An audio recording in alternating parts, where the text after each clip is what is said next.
14th of October 1066, the Battle of Hastings, the most famous battle in English history. William the Conqueror defeats Harold Godwinson, marking the end of the reign of the Anglo-Saxon kings of England and the beginning of the Norman invasion. Now, there's to be no Norman invasion of Scotland, which is definitely for the best, because Rangers fans are unbearable as it is when it comes to another foreign king called William coming over here and invading. If we were to tell Rangers supporters that there was another guy called William who came over and defeated a load of Celts, they'd be unfucking bearable, going on about their special dates, 1690, 1066, 1966, all of their favourite ones, you know.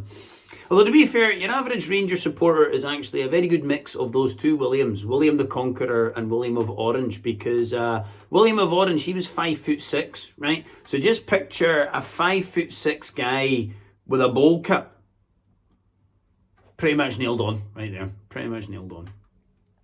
And we talk about Norman society, we're talking about civilised society, which I always find quite funny, the fact that Norman society is considered the most civilised of society, because my dad's called Norman, and I've never in my life met anyone who's as entertained by his own farts as that man is. I mean, he's the least Norman you would come across, you know?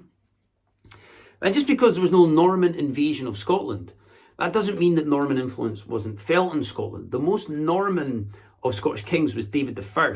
And when his father Malcolm Canmore died, David, like the rest of Malcolm's children, he was forced to flee to England.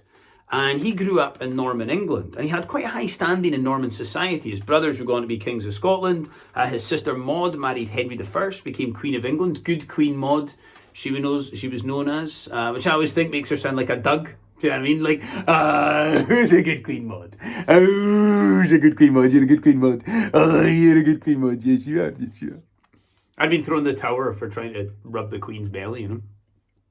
And so when David ascended to the throne of Scotland in 1124, after the death of his brother Alexander, he starts to impose the Norman, or a version of, the Norman feudal system in Scotland. So basically the feudal system works by the crown giving land to the nobility in exchange for military service. The nobility then leases that land to the vassals, to the knights, and then the peasants, the serfs, the kind of bottom rung of the ladder, they work the land and they offer their kind of labour and a cut of their produce to the knights in return for military protection.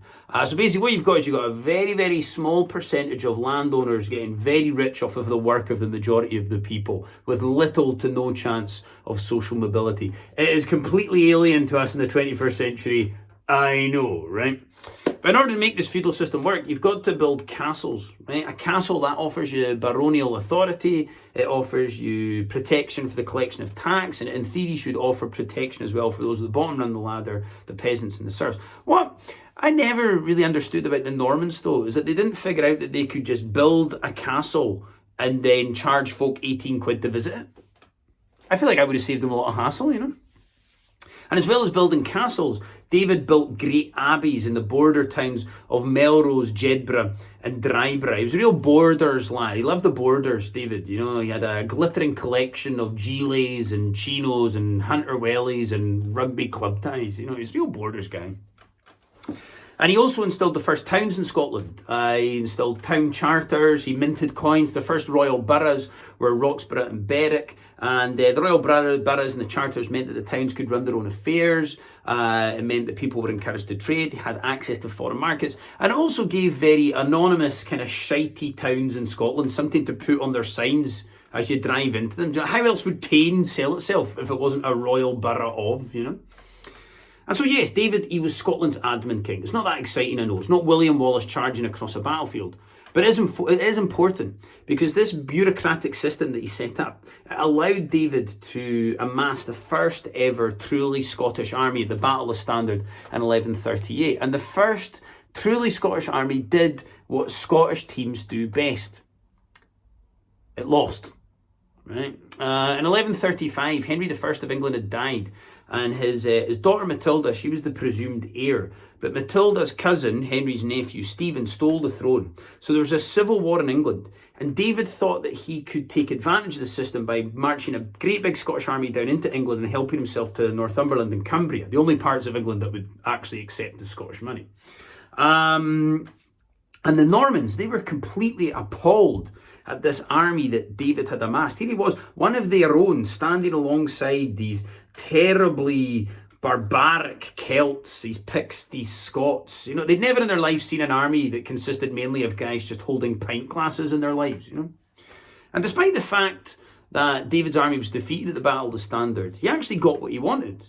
Because in the Treaty of Durham, neither Stephen nor Matilda were in a position to follow up on their victory. So David was awarded the lands of Northumbria and Cumberland. And so for a brief period, Scotland's border actually stretched all the way to the River Tees in England. And before Newcastle and Carlisle were in Scotland, it's said that the people who lived there were actually quite well spoken. It's only when they became a part of Scotland that they became completely and utterly incomprehensible. Yeah? So David, he died in his castle in Carlisle in 1153 at the age of 70, and people from the town rushed to see him because they'd never known of anyone in Carlisle actually living to 70 before. And after his death, David's son Henry had died the year before, so the crown went to his grandson Malcolm at the age of 12.